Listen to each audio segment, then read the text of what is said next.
गोविन्दाय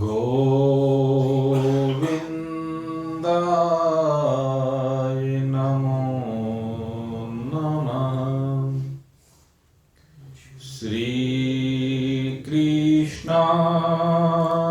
नमो नमः। नारायणाय नमोस्तुते।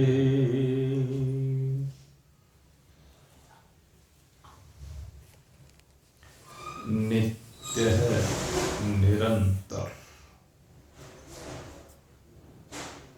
मन के संकल्प विकल्पों को निवृत्त करके समता की स्थिति में विराजमानता हेतु नित्य है निरंतर अपने पग आगे बढ़ाते जिज्ञासु वृत्त। कल आपके सन्मुख बड़े ही दिव्य रहस्य से पर्दा उठाया गया था और भक्त और ज्ञानी दोनों की गति के संदर्भ में आपके सन्मुख चर्चा की गई थी। आज भगवान श्री कृष्ण हमें बता रहे हैं जितात्मनः प्रशान्तस्य परमात्मा समाहितः शीतोष्ण सुख दुःखेषु तथा मानवमानयोः। सबसे पहले भगवान यहाँ पर जितात्मनः अर्थात जिसने अपने मन को जीत लिया है और जिसने मन को जीत लिया है उसके संदर्भ में कहा गया है येन जितः मनः तेन जितः जगत। जिसने मन को जीत लिया है उसने जगत को जीत लिया है, क्योंकि अब वो जगत के पदार्थों के अधीन नहीं रह गया है। जगत के जितने भी पदार्थ हैं वह सब हैं तो काम चलाऊ, लेकिन हम उनको सब कुछ मान लेते हैं। लेकिन जिसने मन को जीत लिया है उसने इंद्रियों को भी जीत लिया है। जितात्मनः से तात्पर्य केवल मन के लिए नहीं है, उसने इंद्रियों पर भी विजय प्राप्त कर ली है। और इंद्रियों पर विजय प्राप्त करने का अर्थ क्या है? कहते हैं इस शरीरस्थ जीव की प्रवृत्ति को अगर हम देखें तो वह इंद्रियों के माध्यम से ही समस्त विषयों के भोगों को करता है।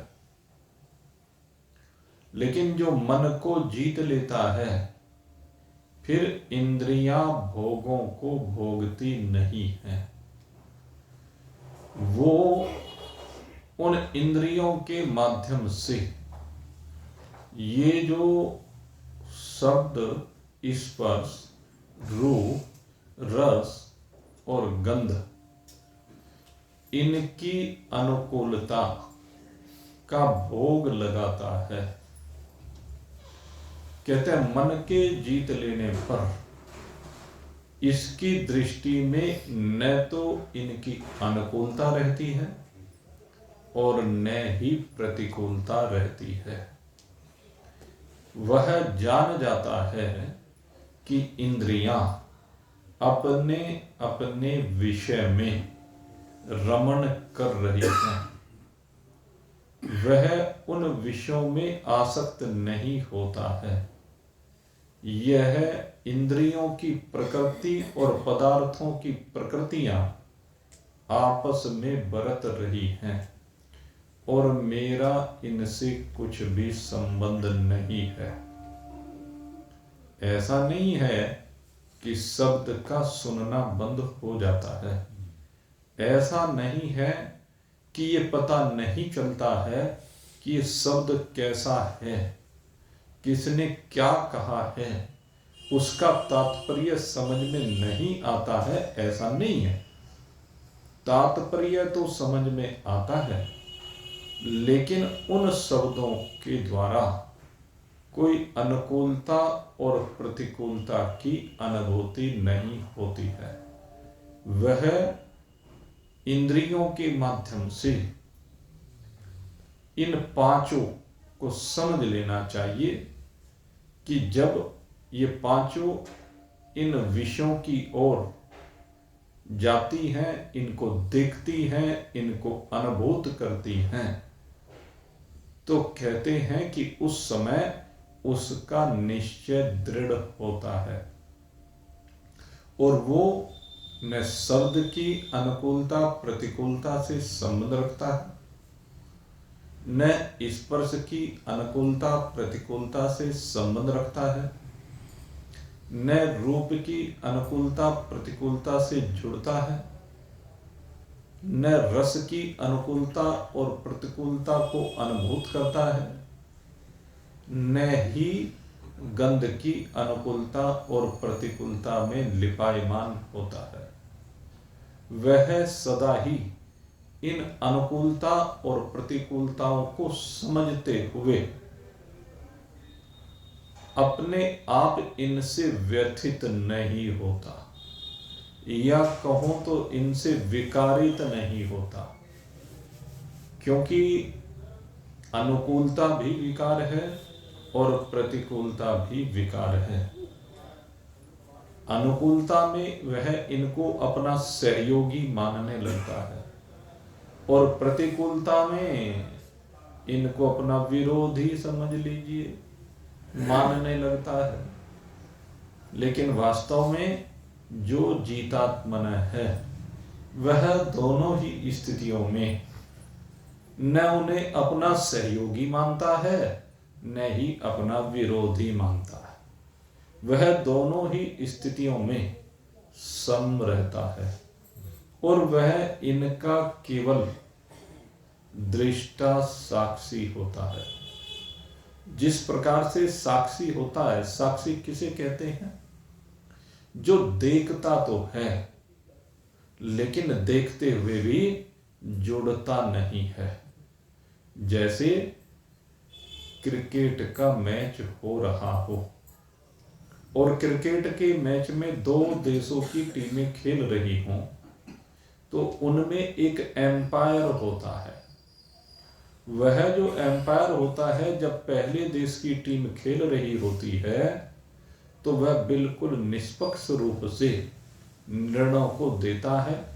वह टीम अच्छा प्रदर्शन करे या खराब प्रदर्शन करे, उसको देखता तो है, लेकिन उसके अच्छे और बुरे प्रदर्शन से उसके ऊपर कोई प्रभाव नहीं पड़ता।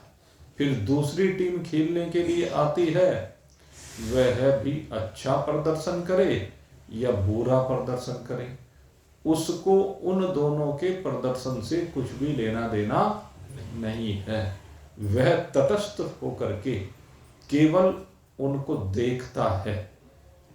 इसी प्रकार से ये जिसने अपने मन को देख लिया है, अपने मन को जान लिया है और जान करके केवल दृष्टा भाव से इंद्रियों के व्यवहार का दृष्टा है, साक्षी है, इनकी क्रियाओं को देखने वाला तो है, लेकिन क्रियाओं से चिपकता नहीं है। और वो इन पदार्थों को अपना सहायक नहीं मानता है। जितने भी पदार्थ हैं संसार के, न वो सहायक हैं, न वो विरोधी हैं, न वो मित्र हैं, न वो शत्रु हैं। समय पर जैसा भी है सब ठीक है।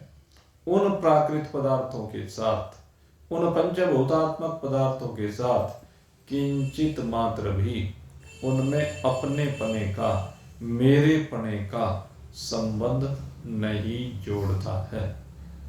उसी को यहां पर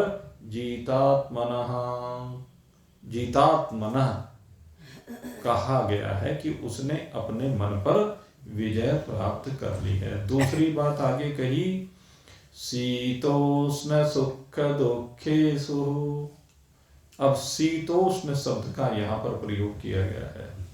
शीतोष्ण गीता जी में अनेक बार आता है। तो शीतोष्ण शब्द का जब ये प्रयोग किया जाता है तो सामान्यतः हम शीतोष्ण से तात्पर्य शीत और उष्ण यानी गर्मी और सर्दी से लेते हैं। लेकिन यहाँ पर शीतोष्ण से तात्पर्य केवल गर्मी और सर्दी से नहीं है, क्योंकि गर्मी और सर्दी की अनुभूति तो केवल ये त्वचा करती है। तो गर्मी और सर्दी जो त्वचा के द्वारा अनुभूत की जाती है वह भी है, लेकिन यहाँ पर बाकी इंद्रियों के विषय में भी चर्चा की गई है कि जो जीतात्म मना की स्थिति में विराजमान होता है, कहते हैं वो केवल त्वक इंद्रियां, केवल हमारी जो त्वचा है, कहते इसी के विषय में शांत नहीं रहता, इसी के विषय में केवल साक्षी नहीं रहता है, अपितु कहते हैं बाकी जो इंद्रियां हैं उनमें भी वह शांत है, प्रशांत, उनमें भी उसकी स्थिति बिल्कुल शांत है। विशेष रूप से हम जो शीतोष्ण दोनों का प्रयोग करते हैं, इनको आप ये समझ लीजिए कि शीत माने ठंडक, शीतलता, शांति। शीत का अर्थ ये है जब हमें ठंडक पहुंचती है, हमारा हृदय शांत हो जाता है, तो इसको हम अनुकूलता के रूप में देखते हैं। और अगर यदि हम उष्णता की बात करें, उष्णता माने प्रतिकूलता है, ताप है, व्यथित है, मन परेशान है, तनाव में है, तो ये जो दो स्थितियां हैं, कहते हैं एक शांत स्थिति है और एक अशांत स्थिति है। तो ये जो अनुकूलता और प्रतिकूलता, शीत और उष्ण, इससे तात्पर्य है यहाँ पर कि विभिन्न इंद्रियों के माध्यम से जो अनुकूल और प्रतिकूल परिस्थिति प्राप्त हो रही है, मन के माध्यम से जो अनुकूल प्रतिकूल परिस्थिति प्राप्त हो रही है, कहते हैं यहां पर हमें ये समझना चाहिए शीत और उष्ण का दोनों तरफ भाव, अनुकूलता और प्रतिकूलता, ये एक भाव है और इसमें भीतर की स्थिति है। भीतर की स्थिति मतलब भीतर से शांत हो जाना। वास्तविक शीत क्या है कि आप भीतर से शांत हो जाएं। एक बात की जाती है, किसी व्यक्ति के पास सब संसाधन है, रुपया, पैसा, जमीन, जायदाद, धन, दौलत, फैक्ट्री, और उसके बाद मान, सम्मान, पद, प्रतिष्ठा, पुत्र भी है, पत्नी भी है, बड़ी आलीशान कोठी, बंगला, गाड़ी, सब कुछ है। एक स्थिति ये है जहां पर सब पदार्थों की अनुकूलता है, लेकिन सब पदार्थों की अनुकूलता होने पर भी हम उसकी स्थिति को शीत वाली स्थिति यानी शांति, शीतलता वाली स्थिति नहीं कह सकते, क्योंकि अगर इन सब स्थिति के होते हुए भी उसका मन अशांत है तो अशांत मनः कस्य सुखम, जिसका मन अशांत है उसे कैसे सुख की प्राप्ति हो सकती है? कुतः सुखम, उसके जीवन में सुख कहां है? उसको सुख नहीं हो सकता है।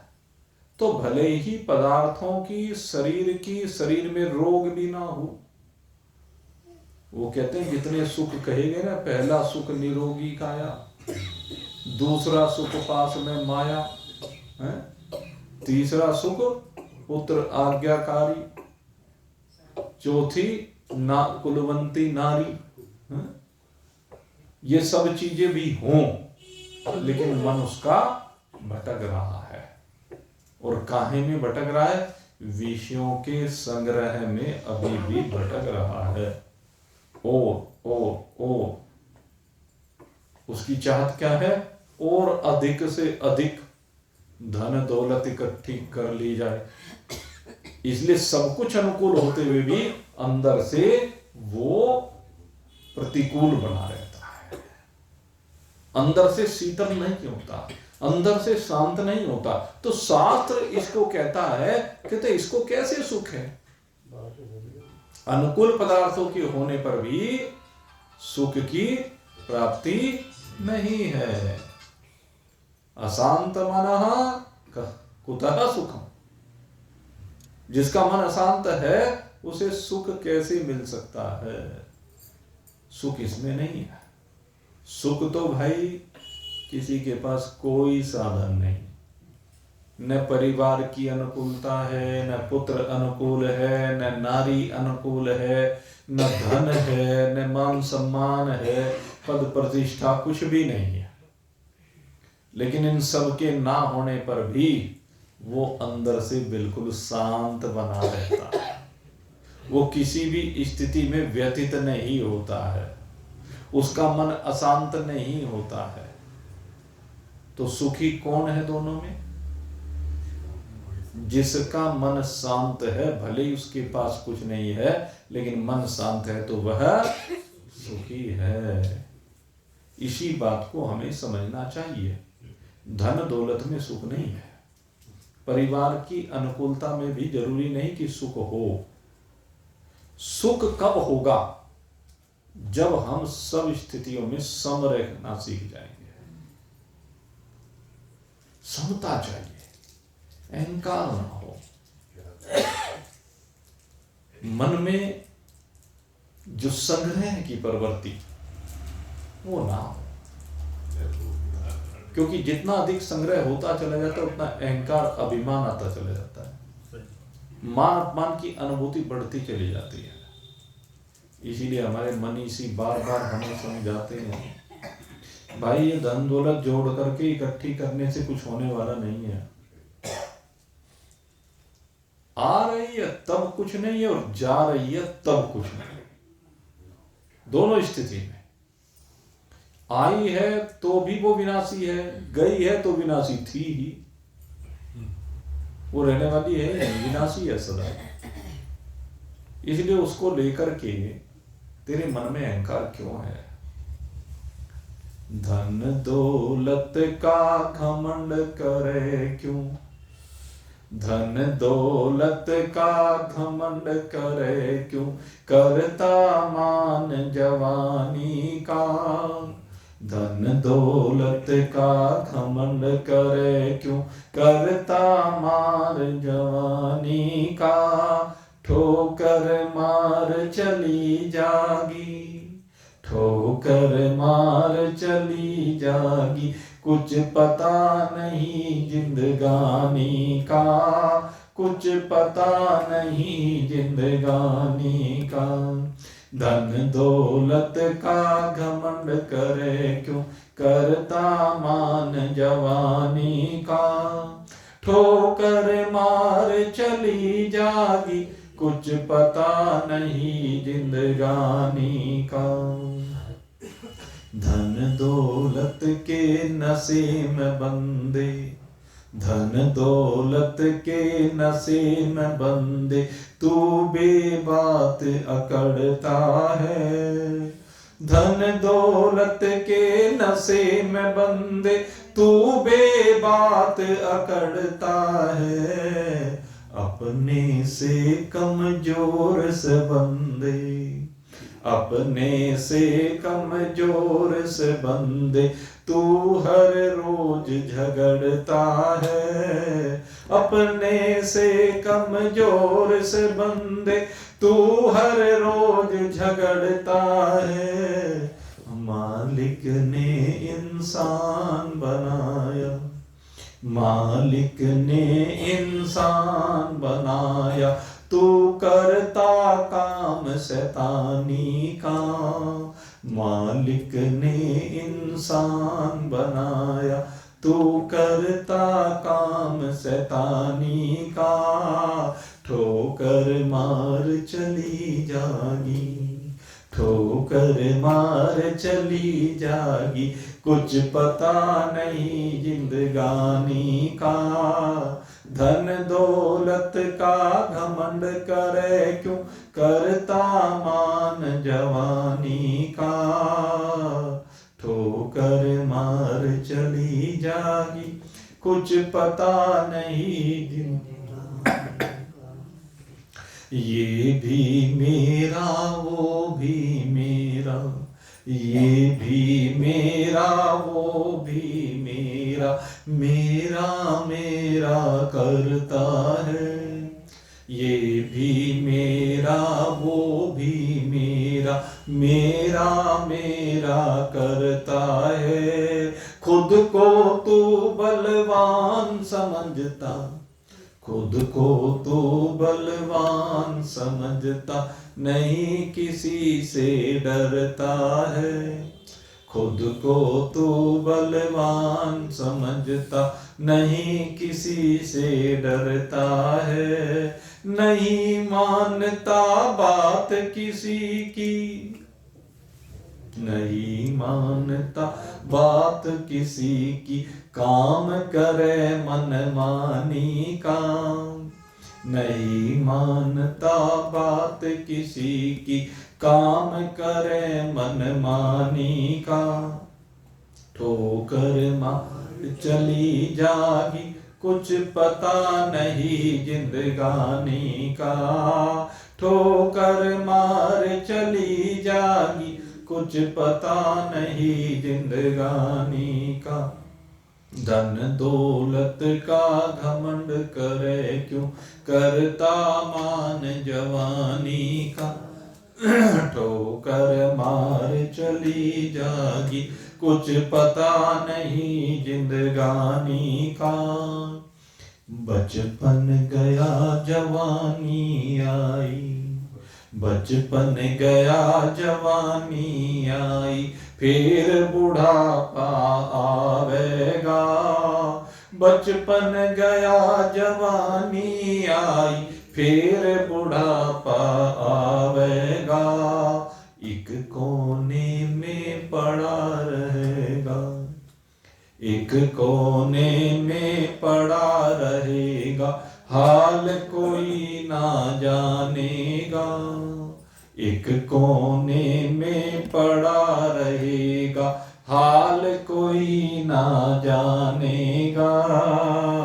फिर पता चल जागा मूरख, फिर पता चल जागा मूरख, तुझको लाभ हानि का।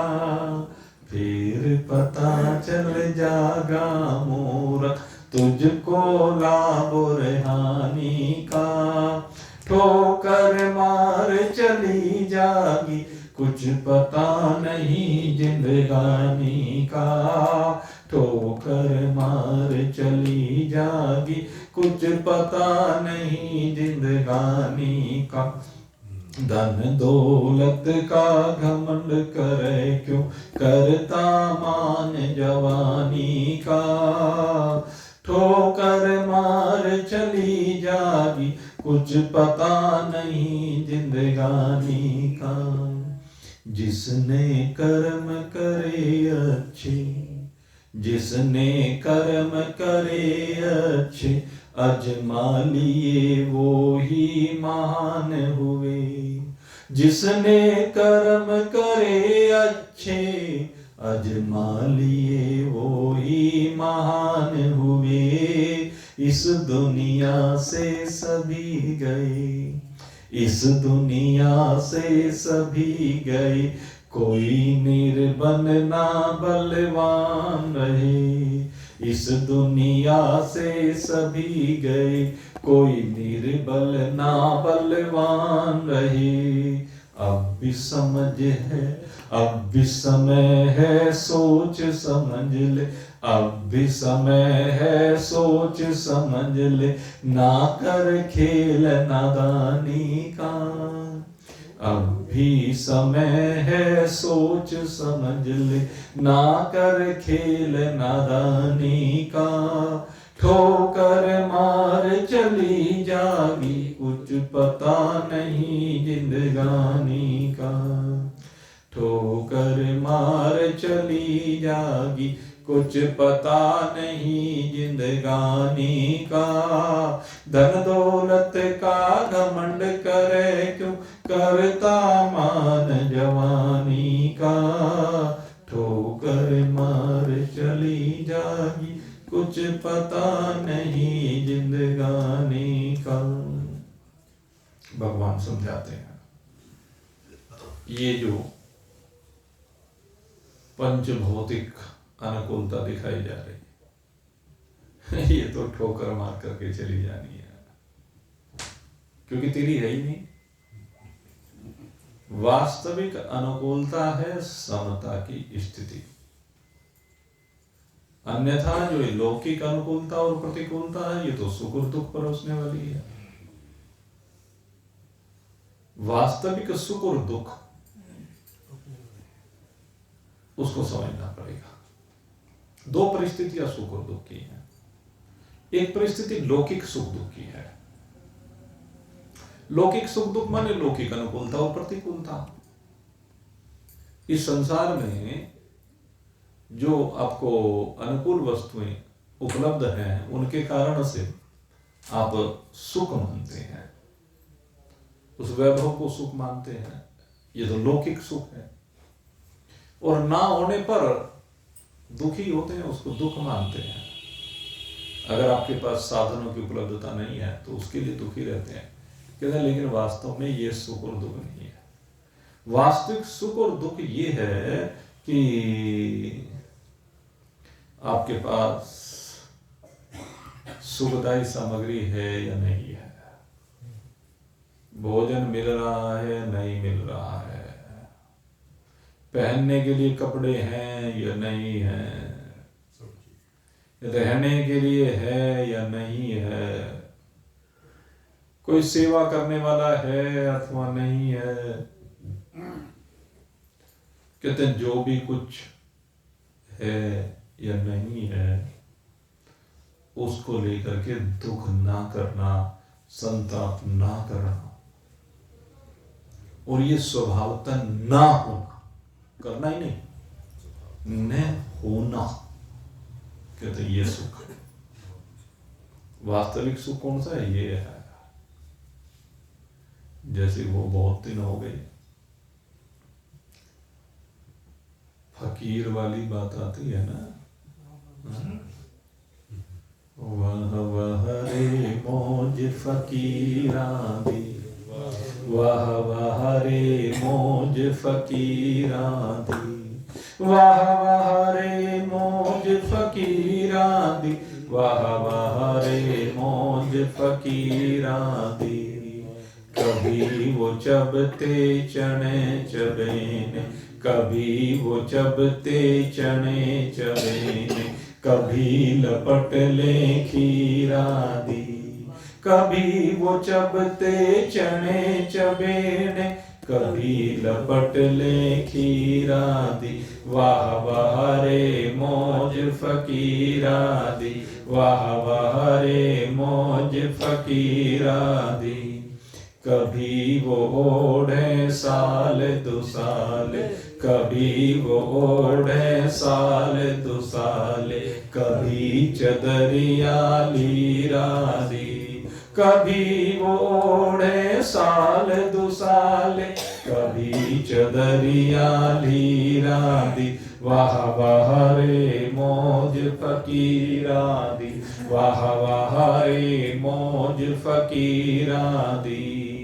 मंग तंग के टुकड़े खांदे, मंग तंग के टुकड़े खांदे, पर चलते चाल अमीरा दी। मंग तंग के टुकड़े खांदे, पर चलते चाल अमीरा दी, वो चलते चाल अमीरा दी। वाह वाह रे मौज फकीरा दी, वाह वाह रे मौज फकीरा दी। कभी वो रहते रंग महल में, कभी वो रहते रंग महल में, कभी झोंपड़ी अहीरा दी। कभी वो रहते रंग महल में, कभी झोंपड़ी अहीरा दी। वाह वाह रे मौज फकीरा दी, वाह वाह रे मौज फकीरा दी। बुल्ले साह पुकार कहंदा, बुल्ले साह पुकार कहंदा, बलिहारी इन पीरा दी। बुल्ले साह पुकार कहंदा, बलिहारी इन पीरा दी। वाह वाह रे मौज फकीरा दी, वाह वाह रे मौज फकीरा दी। जी हाँ, किसकी मौज है? फकीरों की, जिनकी कोई अभिलाषा नहीं है, जिनको कुछ लेना देना नहीं है। खाने को कुछ भी मिल गया, चने चबेने या खीर, मांग के या बिन मांगे, लेकिन उनकी चाल मांगने पर भी अमीरों जैसी है, शहंशाही चाल है। उनकी दृष्टि में न कोई राजा है न कोई फकीर है, उनकी दृष्टि में चराचर जगत में परमात्मा मात्र रह गया।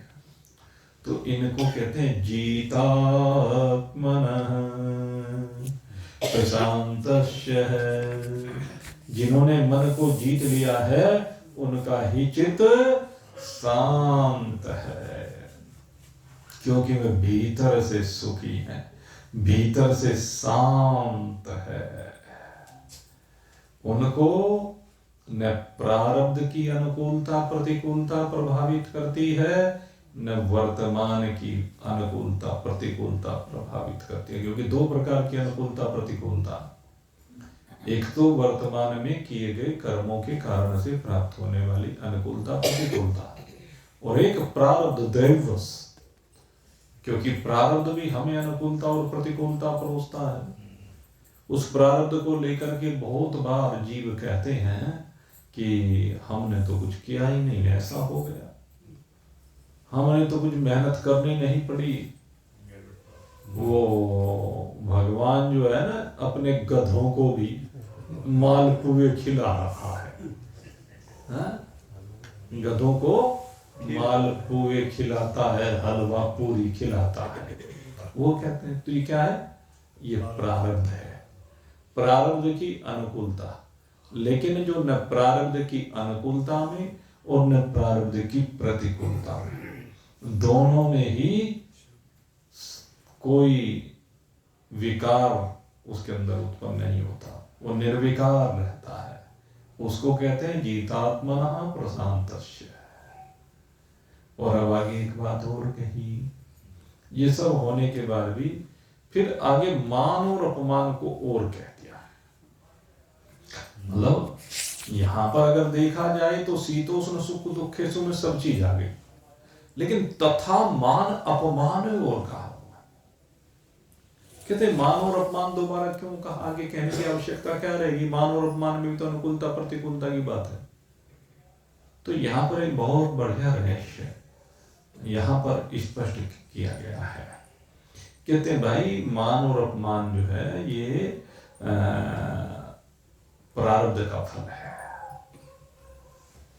शीत और उष्ण के अंतर्गत आ भी गया है, लेकिन फिर भी इसको अलग से इसलिए दिया गया है कि शीत और उष्णता, जो अनुकूलता और प्रतिकूलता है, कहते हैं वो देव इच्छा से प्रारब्ध का फल है। देव इच्छा में हमारी इच्छा नहीं होती। जब देव की इच्छा होती है, पूर्व का जो फल आता है उसमें हमारी इच्छा तो नहीं ना होती है, वो तो अपने आप आ जाता है। तो वो जो है देव इच्छा कृत प्रारब्ध का फल है जो उससे प्राप्त होता है। लेकिन मान अपमान, जो मान अपमान है वो परेच्छाकृत प्रारब्ध का फल है। मान और अपमान जो है वो प्रारब्ध में, जो हमने कहा ना कि देव इच्छा है, लेकिन यहां देव इच्छा नहीं, पर इच्छा है, दूसरे की इच्छा है, दे या ना दे। मान अपमान कितना ही अच्छा काम कर ले कोई, जैसे बहुत लोग आपने सुना होगा, घर में कोई व्यक्ति सारे परिवार को सहयोग करता रहता है, और सारे परिवार को सहयोग करने के बाद भी जरूरी थोड़े ना उसको सम्मान दे। कहने में तो सारी जिंदगी होगी, सबका करते करते मर गया, कोई किसी के मुंह से दो शब्द नहीं निकले प्रशंसा के, किसी के लिए कितना ही कर लिया। तो ये क्या है, इसे कहा परेच्छा। जो भगवान अपने पूर्व कर्मों के कारण दे रहा है, तो मान अपमान नहीं उसमें, वो फल तो दे रहा है, अनुकूल प्रतिकूल परिस्थिति तो बना रहा है, लेकिन मान और अपमान ये दूसरे के अधीन है। दूसरा दे कि ना दे, और कोई कहने लगे बगैर कुछ किए धरे भी खूब मान सम्मान पाता रहता है। जैसे ये नेता लोग, इनके जो चमचे होते हैं, चमचे कहते हैं उनको, वैसे तो जो उनको उनके पीछे पीछे वो हर बात में वो अच्छा करे चाहे बुरा करे, उन्हें तो उनकी बड़ाई करनी करनी है, उनकी तो हाजी हाजी करनी है। जो रोज उनको खूब गालियां दे रहे थे, खूब कोसते थे, और वो आज साथ में आ जाएं, तो वो फिर भाई वो सब एक तरफ धरी जाती है, उन्हें तो उसमें भी अच्छा ही अच्छा कहना है। तो ये क्या है, खेल है संसार का। तो ऐसे लोग जो भी आप कहें, तो ये एक स्वाभाविक चीज है कि उनको बगैर कुछ किए भी मान सम्मान लोग दिखाऊ देते रहते हैं। दिखाऊ होता है लेकिन ये अंदर से नहीं होता, और अंदर से जो मान सम्मान होता है वो महान पुरुषों का होता है। महान पुरुषों के प्रति जो हमारे भाव होते हैं वो दिल से सम्मान दिया जाता है, उसमें स्वार्थ नहीं होता, उसमें दिखावा नहीं होता। और महान पुरुष भी कौन से, ये भी ध्यान करना। आजकल भी बहुत वो नेताओं वाली कैटेगरी के महान पुरुष दिखाई देते हैं, उनकी बात नहीं कर रहा हूं। महान पुरुष का मतलब जो वास्तव में महान है, जो समता की स्थिति में विराजमान है। जैसे हमारे परम पूज्य गुरुदेव जब तक रहे इस धरा पर, वो ऐसे ही रहे हैं सदा, मान और अपमान दोनों की सीमा से परे रहे हैं। वो लौकिक दिखावों से बहुत दूर रहे हैं। उनका जीवन बड़ा सात्विक जीवन रहा है। उनका जीवन दूसरे के हितार्थ रहा है।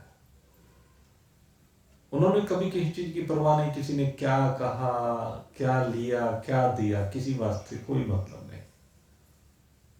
उनको तो सिर्फ एक बात से मतलब था कि जो भी संपर्क में आ रहा है उसे अपने स्वरूप का बोध होना चाहिए, बस। उनका और दूसरा कोई प्रयोजन नहीं। कहने लगे यहां पशुवत जीवन को न जिए, अपने को समझो। और अपने को किस रूप में समझो? कहते हैं अपने को परमात्मा रूप में अनुभूत करो। हमारे गुरुदेव कितना ही बड़ा करोड़पति अरबपति व्यक्ति आ जाए और कैसा ही दरिद्र से दरिद्र आ जाए, दोनों ने एक परमात्मा को देखा। उनका दोनों के प्रति भाव में कोई अंतर नहीं था। अगर यदि उनके पास कोई बैठता था, चाहे वो अमीर बैठे या गरीब बैठे, ज्यादा देर किसी को अपने पास बैठाते ही नहीं थे। आए सबका सम्मान, आते प्रसाद दे देना, और प्रसाद दे करके 2 घड़ी बैठे, अच्छा भाई जयराम जी के लो, चाहे गरीब आए चाहे अमीर आए, सबके साथ एक जैसा बर्ताव।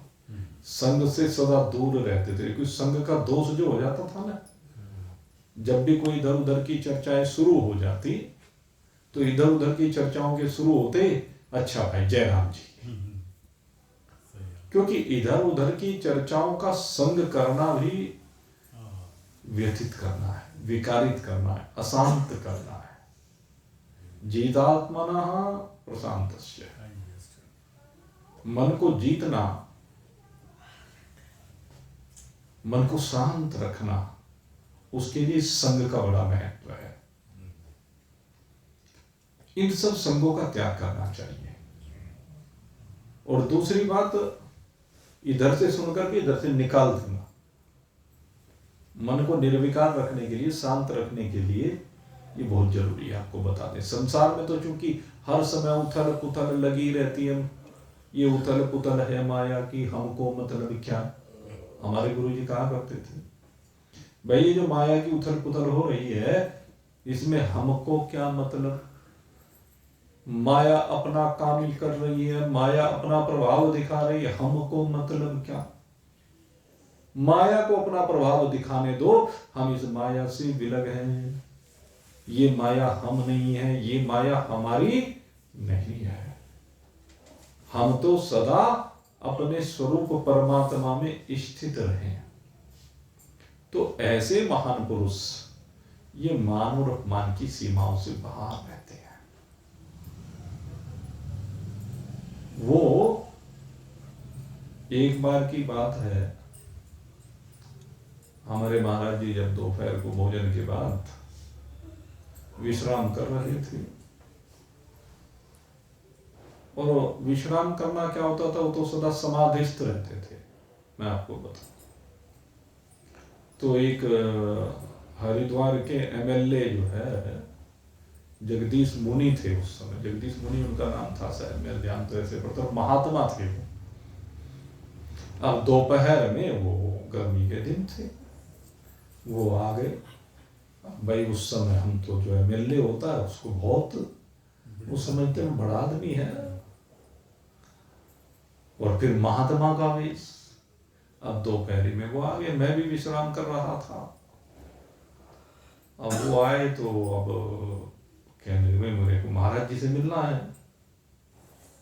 अब उसको न मना हो सके, और दूसरी बात है महाराज जी को उठाया भी ना जा सके।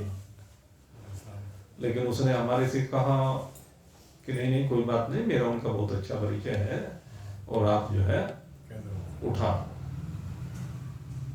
अब मैंने जा करके भाई कुंडली खटखटा दी।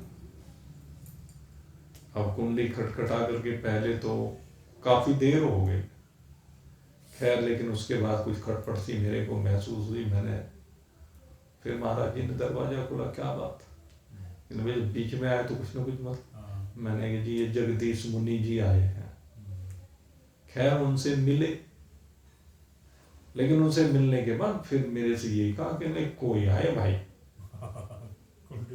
ये आगे इस बात का ध्यान रखो कि हम जो है वो अच्छा नहीं है, उस स्थिति से बाहर आना।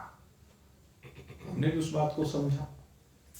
तो बात क्या है कि कोई आए ऐसे महान पुरुष, क्योंकि उनको किसी से ना मान चाहिए, ना सम्मान चाहिए, ना धन चाहिए, कुछ भी तो नहीं चाहिए, उनकी कोई अपेक्षा नहीं है उनसे, इसलिए उनका व्यवहार सबके साथ एक रस होता है। ये महान पुरुषों की विशेषता होती है। और हमारे गुरुदेव तो भाई इस मामले में मैं तो कहता हूँ भाई श्रेष्ठतम महान पुरुषों में उनकी गिनती होती है, तो हम तो उनको बारंबार इसीलिए नमन करते हैं। अब यद्यपि लगभग महाराज जी को भाई 10 वर्ष लगभग, क्या बस हो ही गए 10 वर्ष, ये समझो, और 8-10 दिन बाद हो जाएंगे। आज कौन सी तिथि है? प्रतिपदा है, तो 12 दिन बाद 10 वर्ष हो जाएंगे महाराज जी को शरीर रूप से विलग हुए। लेकिन भाई सार्वभौम सत्ता के साथ तो वह एक रूप है, और जब तार जुड़े तो भाई वो सन्मुख भी उपस्थित है। महान पुरुषों की ऐसी विशेषता हुआ करती है, हम तो उनको कोटि से नमन करते हैं। और आपको मालूम है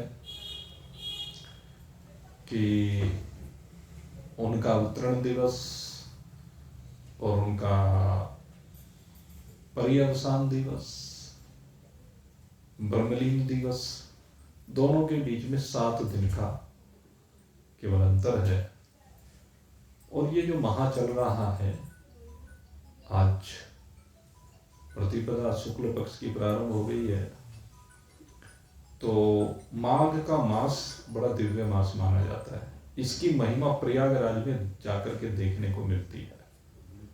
और मैं आपको बताऊं, श्री मद वाल्मीकि रामायण का मैंने अध्ययन किया, तो उसमें 3 महा सबसे श्रेष्ठ शुक्ल पक्ष के कहे गए हैं कि शुक्ल पक्ष के 3 महा चैत्र, कार्तिक और माघ, इन 3 माह में शुक्ल पक्ष में श्री राम कथा का विशेष महत्व कहा गया है। उनका महात्मा आता है 3 महीनों का।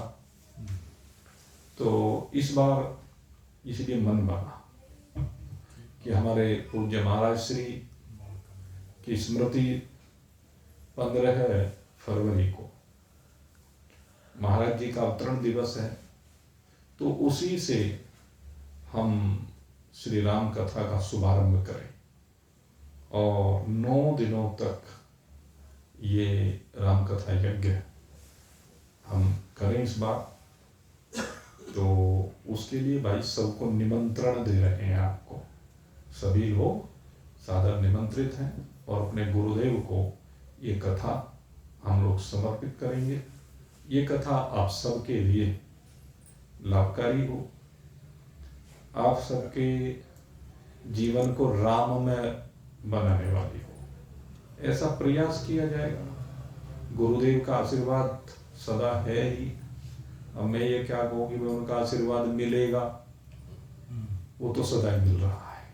इसलिए गुरुदेव की कृपा से ये प्रयास हमारे गुरुदेव का, दैविक शक्तियों का और हमारा रहेगा कि आपके अंतःकरण को राममय बनाया जाए। और आज यहीं पर हम इस विषय को, समता की स्थिति के इस विषय को, प्रशांत मन की स्थिति को विश्राम देते हुए, जय राम जी की भाई बोलिए, सच्चिदानंद भगवान की जय।